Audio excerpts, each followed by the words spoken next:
Alors, nous voulons continuer notre thème sur les 7 montagnes de la vie spirituelle de Jésus-Christ de Nazareth, acte chapitre 5. Enfin, acte 5, le 5e acte.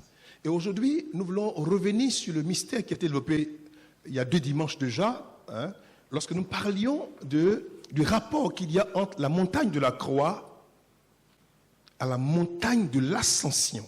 Nous allons parler de 7 montagnes qui, ma foi, sont les 7 piliers, les 7 fondements, les 7 bases de la vie spirituelle de Jésus-Christ de Nazareth.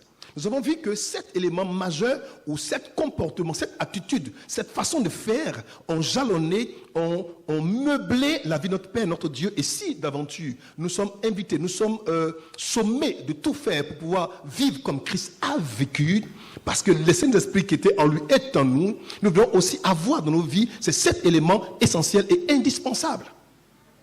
Premièrement, il y a ce qu'on appelle la montagne de la tentation. Nous avons dit ici que tout homme qui existe sur la terre sera un jour amené à être tenté. En face de l'adversité, en face de beaucoup de choses, déjà, Dieu va voir si oui ou non ta vie sera capable de dire non à l'iniquité par amour pour lui. Et même lui-même, le Christ, la Bible dit qu'il a appris l'obéissance par les choses qu'il a souffertes. Et sans péché contre Dieu, il a été fidèle jusqu'à la fin. Ensuite, il y a ce qu'on appelait la montagne de la prière. La montagne de la grande prédication, qui était parfois le fait pour le Seigneur d'avoir révélé par les béatitudes les éléments essentiels et vitaux qui doivent vraiment être sémés dans la vie du chrétien, que sont les vertus de la chrétienté. La vertu aujourd'hui n'est plus enseignée dans l'église, on peut faire plutôt les dons, alors que la vertu, c'est ce qui fonde la valeur des dons spirituels. Un homme qui n'a pas de vertu ne peut pas être opérationnel dans la manifestation des dons spirituels. Alors Christ, par les béatitudes, va nous montrer l'importance pour nous de venir aux choses basiques, essentielles et vitales. Soyez pauvres en esprit. Voyez-vous des choses pareilles.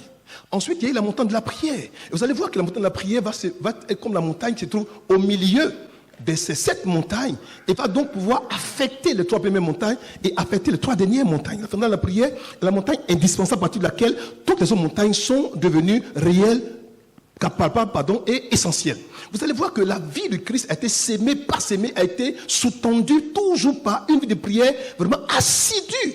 Il aimait la présence de son Père. Il ne faisait jamais rien sans passer du temps sur la montagne de la prière. Et j'ai compris qu'en fait, la force d'un homme de Dieu, la force d'un homme de Dieu dépend de comment cette personne trouve à créer un environnement d'intimité avec son Père et son Dieu. Les grandes instructions, les grandes révélations, la grande portée de toutes les grandes grâces qu'on veut avoir, on ne peut les acquérir en dehors de la prière. Un homme qui ne prie pas, une femme qui ne prie pas, est de facto à 80% déjà mort ou morte. Parce que c'est dans la présence de Dieu, dans la prière, que nous allons cultiver cette intimité et que nous allons être affectés par la présence de Dieu, affectés par ses dons, par sa nature, au point où quand on sort de cette présence, alors nous sommes revigorés, nous sommes restaurés, nous sommes fortifiés, nous sommes blindés par Dieu. Vous allez voir qu'un homme qui ne prie pas, lorsqu'il sort, il ne se sent pas fort, ni fondé. Il a comme s'il n'a pas de base dessus. Il n'est pas ferme. Quelque chose lui manque. Mais quand tu passes un bon temps de prière, quand tu sors, tu sens fort et puissant. Tu débordes d'assurance. Pourquoi? Parce que quelque chose a affecté ton esprit et te donne d'avoir le courage de dire, je peux affronter le monde, quel qu'en soit son adversité. C'est la vérité. Alors Christ m'a montré que si on veut réussir aussi, comme lui, nous devons avoir un temps d'intimité dans la prière. Et cela constamment. Il dit, priez sans cesse, veillez avec une entière persévérance. Christ le dit, lui-même le dit, priez sans cesse. S'il le dit, c'est que c'est indispensable. Donc, cette montagne de la prière nous a introduit, nous a conduit vers une autre montagne, qui était la montagne où il y a eu un élément majeur qui est sorti, la guerre des volontés. Là où Dieu conduit son serviteur, son fils, à entrer dans sa présence sur notre montagne où il veut voir si oui ou non, Christ, que le Messie, qui est le roi, qui est le Dieu puissant, venu en chair, va accepter d'obéir à Dieu ou d'obéir à sa propre volonté. Et là, il va avoir quoi? Un conflit de volonté. La volonté du Père ou ma volonté. Le désir du Père ou mon désir. La volonté du Père ou ma volonté. Dieu veut voir si oui ou non, son fils, en dépit de la rudesse, de l'ampleur, de la mort qui était à venir, il allait abdiquer pour dire, je ne veux plus. Il dit, Seigneur, même si je regarde que ce qui est à venir est énorme, que je porterai sur moi en une seule fois le péché de tous les hommes de l'humanité depuis Adam, Père, non pas ma volonté, mais ta volonté. Il va soumettre, il va abaisser sa volonté à celle du Père pour dire, Seigneur, toi, mais pas moi. Et là, pour moi, c'était le summum de la grâce et de la bénédiction. Et ensuite, cela m'a introduit dans ce qu'on appelait la montagne.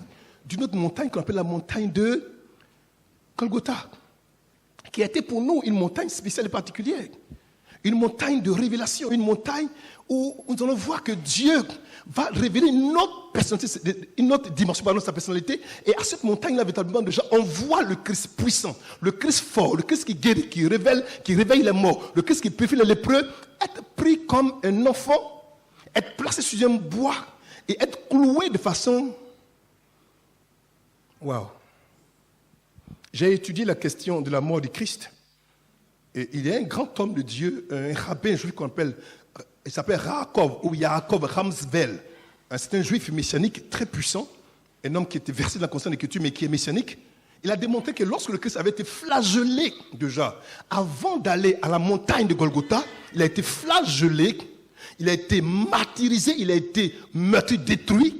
Au moment où il allait à la montagne de Golgotha déjà, la peau de son ventre, les muscles de son ventre, tous les organes de son ventre, tout ça a été ôté et on pouvait discerner avec précision tous ses organes vitaux.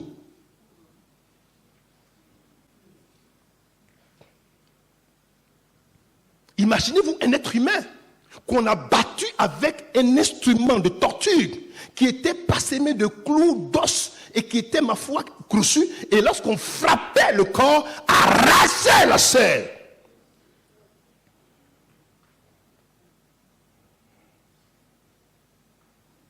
Et il devait supporter. Parce que s'il mourait avant d'arriver au lieu du crâne, sa vie aurait été une vie vaine.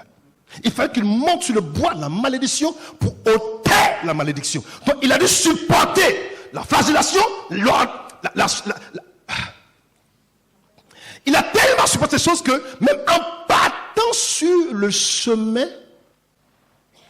il pouvait mourir à chaque instant. Normalement parlant, scientifiquement parlant, il est impossible pour un homme d'avoir les organes vitaux ouverts ou à découvert ou exposés et vivre même une minute. Ce n'est pas possible.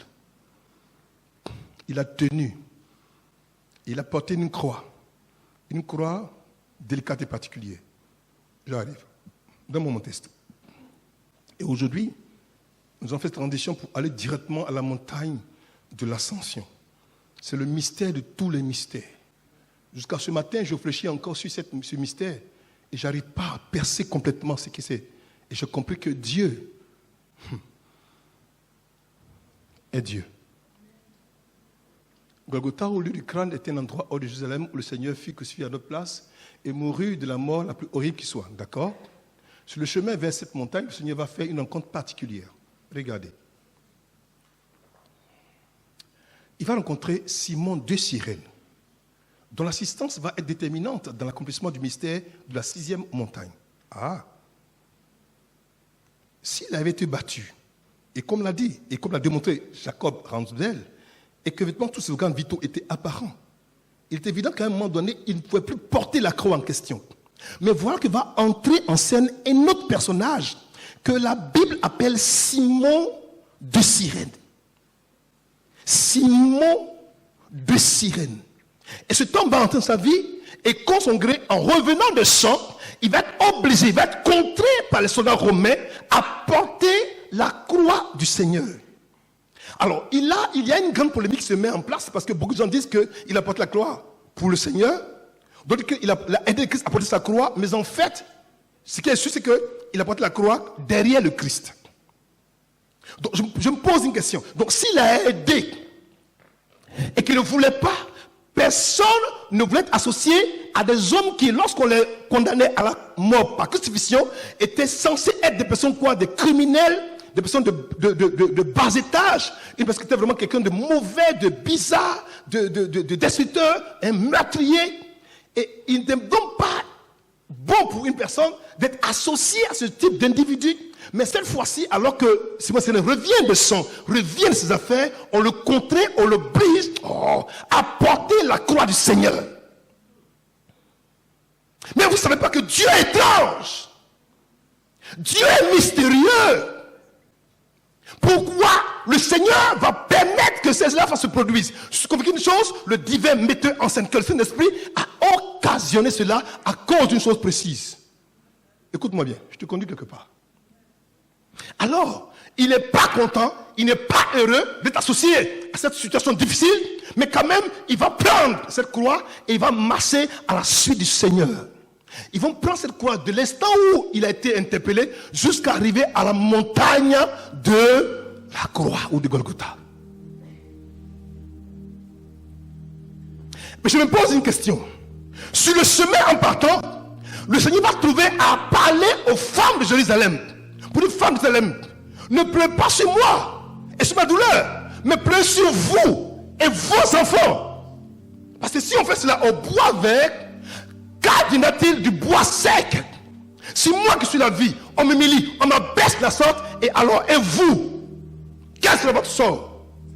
Il trouve encore le temps de prêcher l'évangile et d'annoncer la parole. Ce monsieur était exceptionnel. À toute occasion qu'on lui donnait déjà, il annonçait quoi? La parole de Dieu. Pour encore gagner quoi? Une âme. Il continue plus tard. Il va même parler même à l'autre larron, à l'autre voleur sur la croix. Il va lui parler. Mais regardez, à aucun moment, l'homme qui l'a aidé, Simon Cyrène, Christ n'a pas parlé pour dire même merci. Lisez la Bible. Il ne lui a jamais parlé, ni lui a jamais dit merci. Mais pourtant, il a parlé aux femmes qui pleuraient sur lui. C'est quand même bizarre. Lui au moins, il t'a aidé. Où était Pierre? Où était Jean? Où était Marie-Magdala? Où était Jacques? Où était-il? Mais Simon Cyrène est entré là comme l'ouvrier de la 11e heure. Il est entré. Il est entré. Mais où était Jean? Le Pierre le zélé. Marie-Madeleine le regardait de loin. Tout le monde avait peur de s'approcher de la croix. Parce que là, c'est quoi? Ignominie, horreur, douleur. Tout le monde avait peur. On contrait un homme, Simon de Cyrène. Il prend la croix. Je soupçonne une chose. C'est qu'à un moment donné, alors qu'il marchait, il regardait le monsieur, qui au départ, il a pensé à juste titre. C'est un brigand, c'est un meurtrier, c'est un tueur, c'est un vil individu.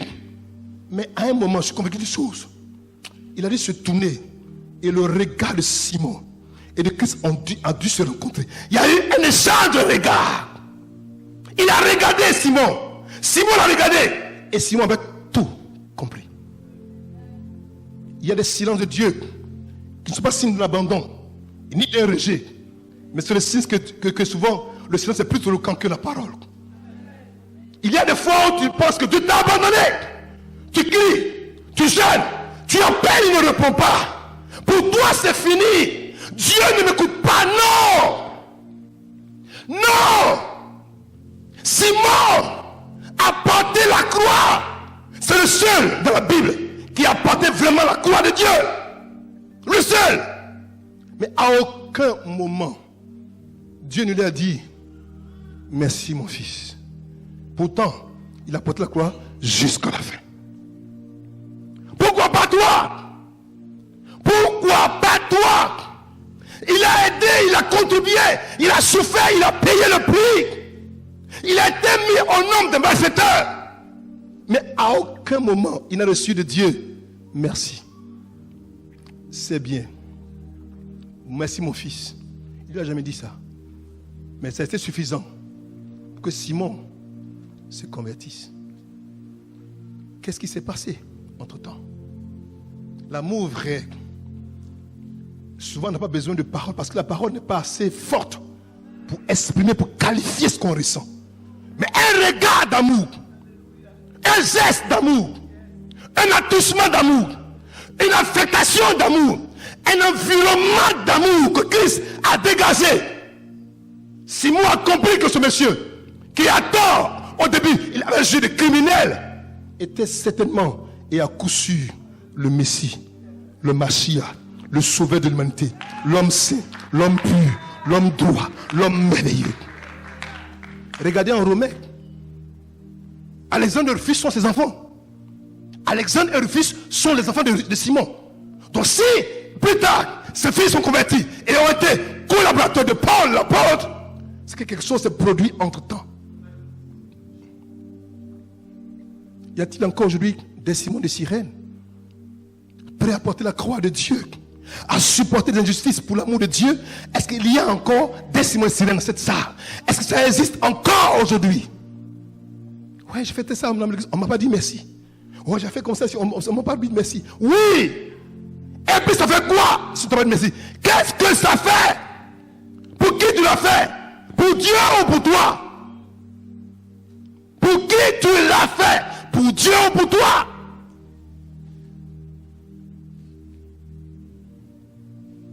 La chrétienté, c'est parce qu'on croit. C'est pas un effet de mort, non. Dieu veut des hommes et des femmes vertueux, vertueuses. Où surtout les enfants de Dieu. Où êtes-vous, les Simon de Cyrène de 2018? Où êtes-vous?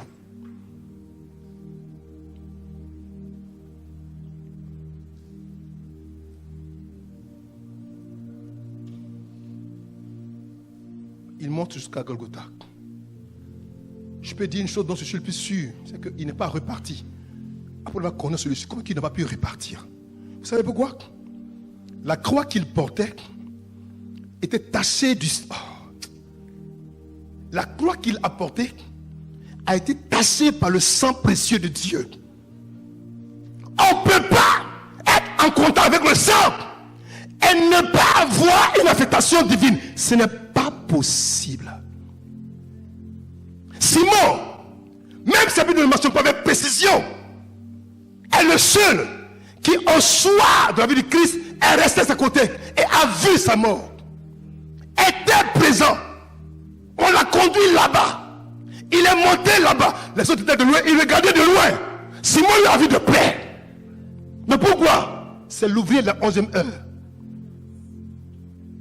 Des hommes viendront. Des femmes viendront. Mon fils, ma fille. Au moment où tu t'attends le moins. Et là où ton regard va te tourner, là-bas, la grâce ne va pas venir. Elle va venir là où tu ne pensais même pas. N'oublie jamais ça. Là où tu ne penses même pas, elle va venir comme ça de façon inopinée. Et dans ta vie. Et l'aide que tu attendais viendrait comme l'aide par le voix, par le canal, par le mystère, par l'onction de Simon, de Cyrène. Ce matin, je vais prophétiser sur quelqu'un. De même que Christ a reçu cette bénédiction inopinée, inattendue. Si ton cœur est ouvert ce matin, je bombarde les cieux par ma prière et je commande qu'il y ait une descente mystérieuse d'une onction de Simon de Cyrène pour toucher les vies, les foyers, les projets, les enfants, la santé, et que là où tu étais rendu impossible, je crée la possibilité au nom de Jésus-Christ de Nazareth. Oh. J'ai dit, tu te dis, mais d'où va venir le secours? Qui va venir m'aider? Qui me soutiendra? Qui me soutiendra? Qui? Je regarde, mais qui viendra? Mon père, non. Ma mère, non. Mes apôtres, non. Mes fils, non. Mes filles, non. Qui m'aidera? Et Dieu, son père, lui dit, t'inquiète. J'ai préparé un instrument, l'ouvrier de la 11e heure. Il va entrer là où personne ne pensait que tu peux entrer. Et il est entré. Et quand il est entré, ce qui était impossible est devenu possible. Est devenu accessible. Est devenu bon. Oh, je dis, Dieu est prêt à changer une vie ce matin. Est-ce que tu comprends ce que je dis? Si Dieu l'a fait pour Christ, il le fera aussi pour toi. Reçois-le. Dis Amen 4 fois.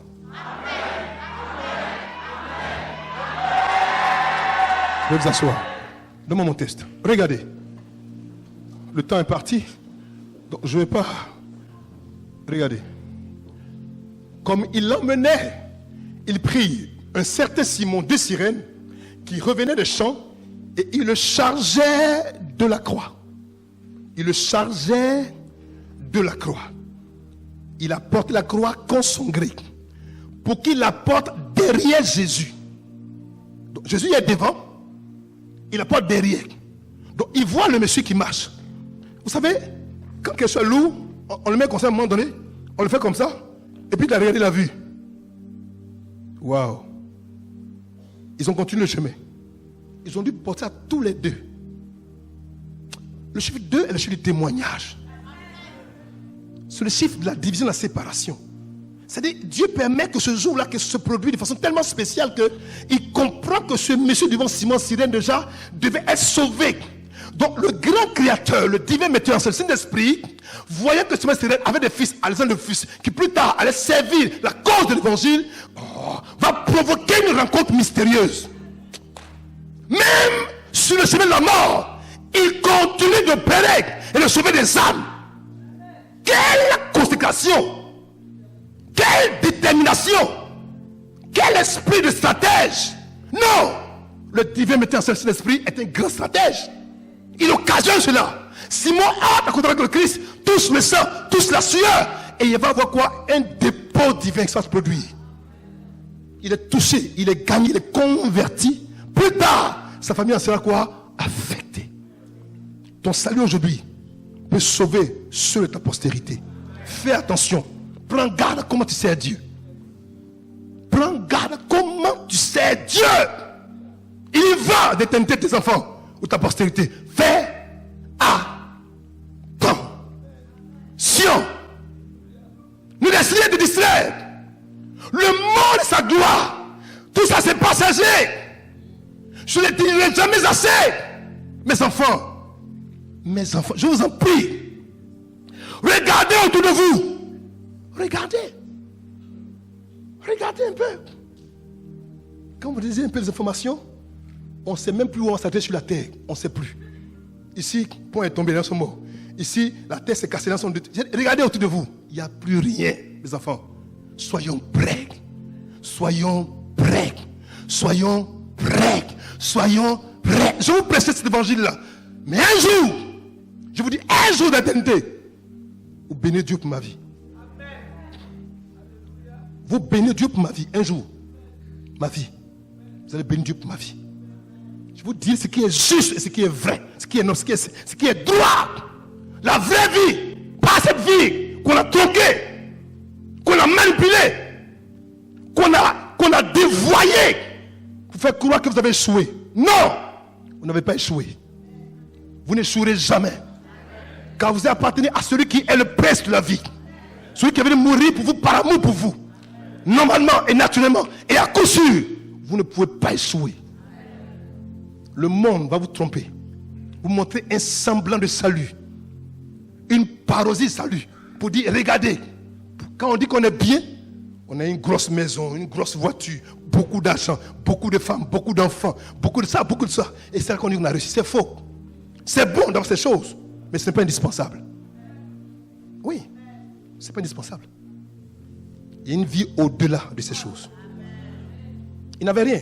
Ce monsieur qui mourait à la croix n'avait rien. Ni femme, ni enfant, ni or, ni argent, ni gloire, ni puissance de ce monde. Mais le monde a désiré le voir. Et le monde savait que sans lui, il n'y avait rien. Il s'est fait appeler, je suis la lumière du monde. Il le dit sans embâche, il n'avait pas peur. Il dit, je suis le chemin. Je suis la vérité. Je suis la vie. Il le disait sans embâche. Il ne craignait pas parce qu'il savait qui il était. Il connaissait son identité profonde. Pourtant, le monde a été satisfait par son touchement et par son attouchement. Je vous en prie, mes enfants. Si tu as Christ, tu as tout. Si tu n'as pas Christ, tu n'as rien.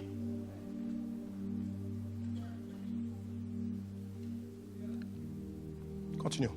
Regardez. À ce moment, Jésus poussa de nouveau un grand cri et rendit l'esprit. Et voici qu'au même instant, qu'il rend l'esprit, au même instant, qu'il remet entre les mains de son Père, l'esprit c'est l'esprit qu'il a animé pendant tout ce temps sur la terre, il le remet entre les mains de son Père, au même instant, par effet de conséquences immédiates, il va avoir quoi? Le rideau ou le voile du temple va se déchirer en deux, en commençant par le haut.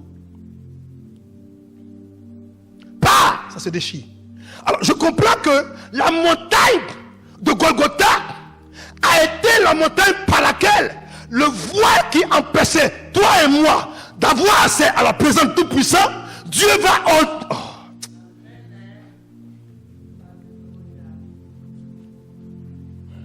Pourquoi c'est une mort qui va produire un tel effet?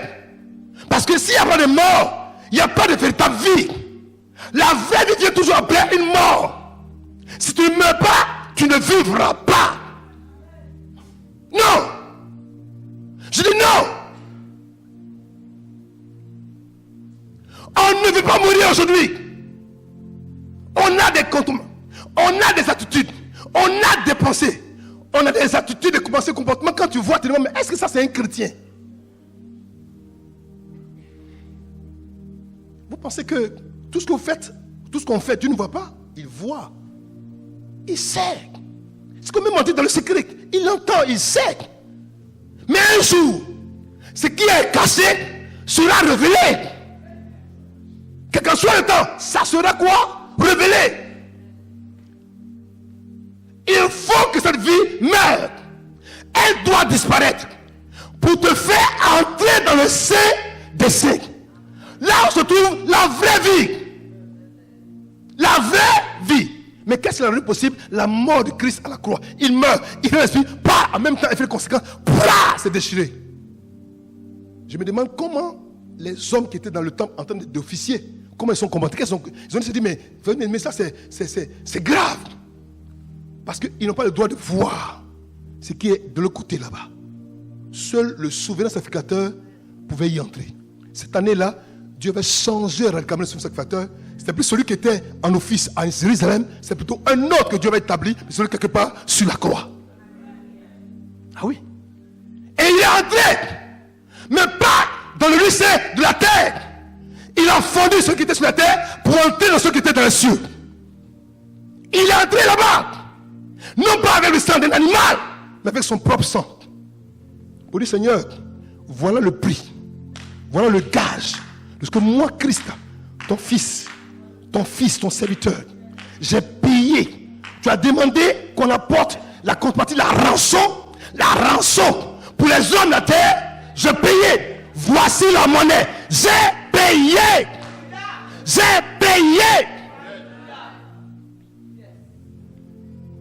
Au moment où je demande, mais tu as payé, mais où se trouve ce que tu as sauvé? Il dit, j'ai oublié, Seigneur, j'ai envoyé une prémisse. Un larron qui était sur la croix, il dit, les gars, voici les prémices. Les prémices, ce monsieur-là, c'est un brigand, c'est un tueur, c'est un voleur, il est mauvais. Mais la croix, alors que s'agonisait, il m'a reconnu comme étant son Seigneur. Et j'ai dit, bon, pour que tu saches que je viens de travailler, voilà le fruit de mon travail sur la terre. Un premier voleur. Si un voleur est entré au dernier moment, je dis, tu es condamné à être sauvé au nom de Jésus-Christ de Nazareth. J'ai dit, tu es condamné à être sauvé, toi. Contre ton gré, tu ne vas pas finir en enfer. J'ai dit, contre ton gré, tu ne finiras pas en enfer. Si au dernier moment, un larron a été sauvé et est devenu le témoignage palpable du salut que Christ a obtenu pour les hommes, toi tu seras sauvé au nom de Jésus. Je parle à quelqu'un ce matin? Est-ce que je parle à quelqu'un ce matin? C'est pour ça que je dis, mon fils, fais tout. Fais tous tes efforts. Assure-toi de marcher selon ses voies. Aime-le, sais-le diligemment. Il ne faut pas laisser le diable te distraire. Tu as le temps pour tout, je vous en prie. La vie de la terre, c'est terminé. Faites-moi confiance. Je sais de quoi je vous parle. Je suis bien placé pour aller. Je suis pasteur. J'ai dit, les gens aujourd'hui ils ont tout. Mais là où je vous parle actuellement, là, beaucoup de gens font les calculs actuellement. Je sors ou je ne sors pas. Je bouge, je bouge. Nous on est là, nous on est là. Comme ce que dit, comprenez-moi. Parce qu'ils n'ont pas compris que s'attacher à la terre, c'est ramener sa vie à devenir nulle. Notre espérance n'est pas sur la terre. Notre devoir n'est pas sur la terre. Notre plaisir n'est pas sur la terre. Notre amour n'est pas sur la terre. Notre espérance n'a rien à voir sur la terre. Nous regardons là-haut, là-haut, là-haut, là-haut, là-haut. Là-bas. Nos regards sont arrivés. Et nous sommes calmes et tranquilles. Il dit, même si mon corps est détruit, même si ma vie est bousillée, je serai malgré cela plein de confiance. Parce que mon Rédempteur est vivant. Il est vivant. Regardez. Et au moment où le voile est déchiré et se fend en deux, la terre tremble. Les rochers vont quoi? Éclater. Bah, bah, bah, bah, bah, bah. Imaginez-vous les gens de Jérusalem. Depuis qu'on crucifie les gens, on les tue par milliers. Mais ce jour-là, il y a jour et puis il y a jour. Il y a condamné et puis il y a condamné. Il y a crucifié et puis il y a crucifié. Ce jour-là, depuis le temple, le lieu le plus précieux, le plus puissant, le plus beau d'Israël, il y a eu un remue-ménage dans les fonds terrestres, dans les fonds célestes, partout. Le monde était en ébullition. Pourquoi? Parce qu'il y avait un condamné qui était différent des autres condamnés.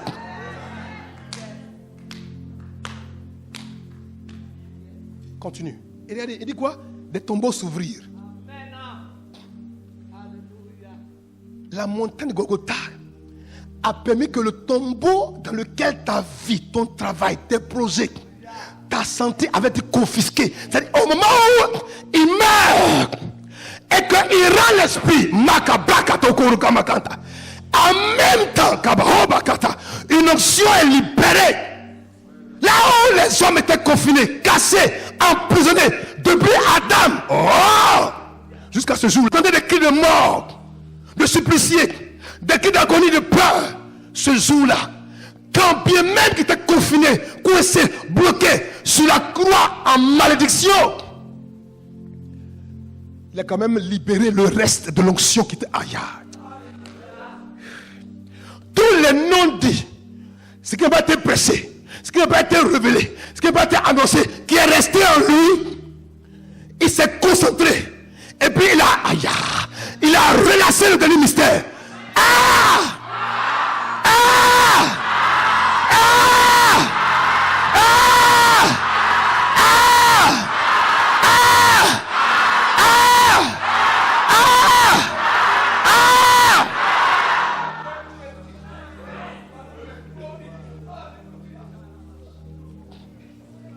Satan pensait que, comme il était coincé, les mecs qui avaient guéri étaient coincés, c'était fini pour lui.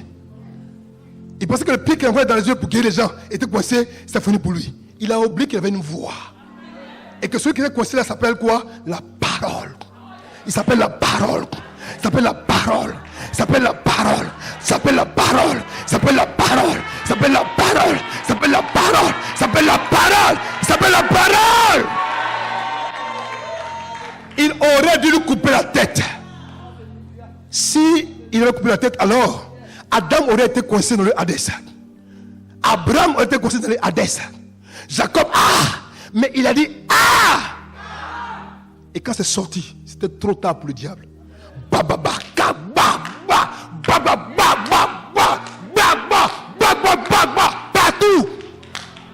Partout.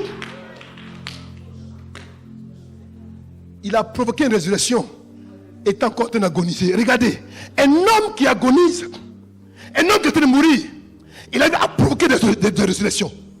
Donc imaginez un homme pareil. Si un homme étant coincé, étant lié, étant confiné, étant attaché, arrive à avoir autant d'impact, si alors il descend, vous ne savez pas qui est Jésus-Christ de Nazareth. C'est pour ça qu'il continue de pleurer. Je souffre. Je ne sais pas ce que j'ai fait. Tu ne sais pas qui c'est. Il y a souffrance. Et puis il y a souffrance. La Bible dit, reviens. Et les corps de plusieurs hommes de Dieu qui étaient morts. Ce mot ressuscité là, le mot n'est pas juste. Parce qu'on parle de résurrection quand la personne est morte, que le corps n'est pas encore décomposé.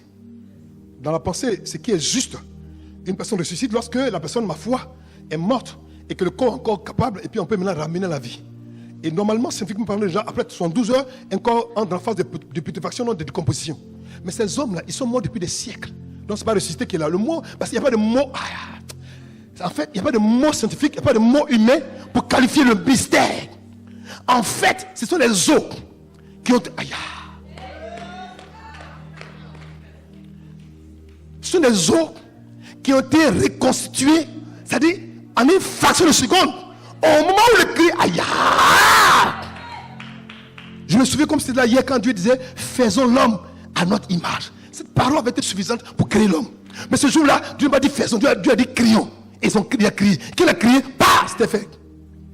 Les eaux ont été quoi? Reconstituées, remises en place. Ils ont construit la chambre osseuse. Et en même temps, la chair commence à pousser. Les nez, les organes, en même temps. Et le visage. Mais je sonne qu'une chose. C'est que l'ancien visage d'Abraham avait changé. Abraham est mort vieux. Il est ressuscité jeune. Jacob est mort vieux. Il est ressuscité jeune. Sarah est mort vieille. Elle est ressuscitée jeune. Qu'est-ce qui s'est passé? Christ, par son cri, était passé par là. Je parle à quelqu'un? Moi, c'est le 1 minute. Est-ce qu'ils me comprennent ce matin même? La résurrection. Ceux qui ont écrit la parole de Dieu n'ont pas trouvé le mot adéquat. C'est une reconstitution, récréation, retransformation. Passez-moi un mot, c'est-à-dire, non, c'est pas, c'est-à-dire, Dieu a recréé l'homme. C'est la vérité, je suis sérieux. Écoutez, moi quand je parle, je ne m'amuse pas. Écoutez, un cri qui va prendre un vieillard comme Abraham, les apôtres, les prophètes comme Daniel, comme Esaïe, qui vont revenir à la vie en un clin d'œil. Non, c'est vous, je continue mon mystère. Vous, Emma, j'ai dit un jour dans le ciel, ça veut dire le monsieur là, c'est un esprit. Et c'est vrai, je suis un esprit. Moi, quand Blaise, je suis dangereux. Regardez. Ils quittèrent leur tombeau. Et après la résurrection de Jésus, ils entraient dans la ville. J'ai compris qu'il y avait un mystère là. J'ai passé tout mon temps du matin à réfléchir. Et j'étais quelque part en train de réfléchir.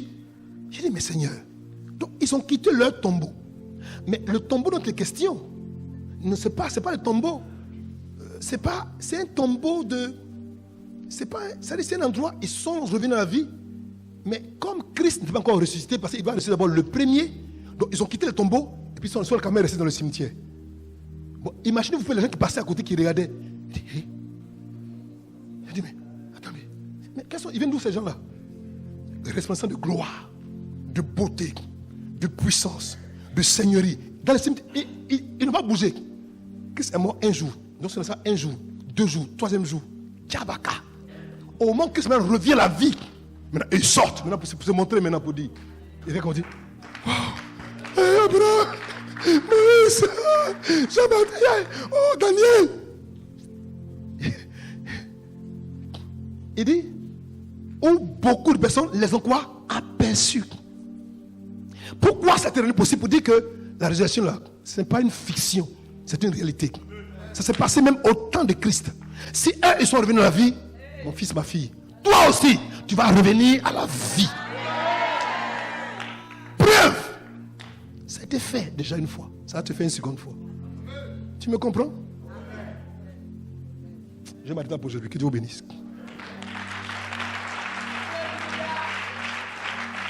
Que Dieu vous bénisse. Que Dieu vous bénisse. Que Dieu vous bénisse. Que Dieu vous bénisse. Alléluia. Je voulais terminer, mais c'est trop lourd. Il fallait digérer ça d'abord. Imaginez-vous un peu. Vous savez qu'en Israël, les familles ne se perdent pas à cause des familles, des tribus. Donc, un homme de la tribu de Juda va voir David, le roi David, le king David, va voir le roi Salomon. C'est-à-dire qu'il rentre. Il va se présenter à ses parents pour dire, on t'a parlé de David, non? Il dit oui. Il dit, c'est moi le roi David. Et regardez un peu le...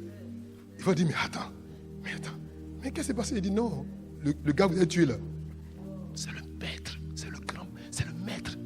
Quoi? Il dit, oui. On s'en va à lui aussi, on s'en va à lui. On est sorti, on part maintenant. On part. Il va chez Jérémie. Le grand Jérémie, le prophète puissant Jérémie. Puis il va chez ses parents. Jérémie, non, c'est pas son parent, Jérémie là. C'est moi. Jérém. Il dit oui, c'est moi. Il dit mais qu'est-ce qui se passe? Il dit non. Il y a une voix que j'entends. J'ai entendu un cri. Et ce cri m'a réconcilié. Chrétien, c'est-à-dire que je commence à avoir peur de Jésus-Christ de Nazareth de jour en jour. Dimanche prochain, j'explose. L'ascension. J'ai découvert un mystère dans l'ascension. Vous savez, pour ceux qui ont voyagé, vous savez que, honnêtement, me compter si je mens, quand un avion de ligne fait une longue distance, il fait le plein du réservoir. Maintenant, avant d'atterrir, lorsqu'il doit atterrir dans un endroit, le reste du carburant qui se trouve dans le réservoir, on le lâche en haute mer. Si on ne lâche pas qu'il se pose, il peut exploser. Et c'est vrai ou c'est faux? Alors, le Seigneur Jésus-Christ de Nazareth, comme un avion de ligne, il devait atterrir quelque part. Avant d'atterrir, il a laissé ce qui était caché en lui là. Il a crié pour dire, bon écoutez, je m'en vais me prendre. Il s'est vidé de ce qui restait. Pour dire que vous ne manquerez pas de pouvoir et de puissance pour accomplir mon travail. Tout ce que mon Père m'a donné, je vous le donne avant de partir. J'ai dit, va avec ce cri. Partout où tu entreras avant d'entrer, cri. Et les tombeaux qui bloquaient tes finances vont se casser. Ce qui bloquait ta vie sentimentale va se casser. Et puis entre. Fais-moi confiance. Si tu crois, il te sera fait selon ta foi. Que Dieu bénisse. Que Dieu vous bénisse. Que Dieu. Alléluia. Alléluia.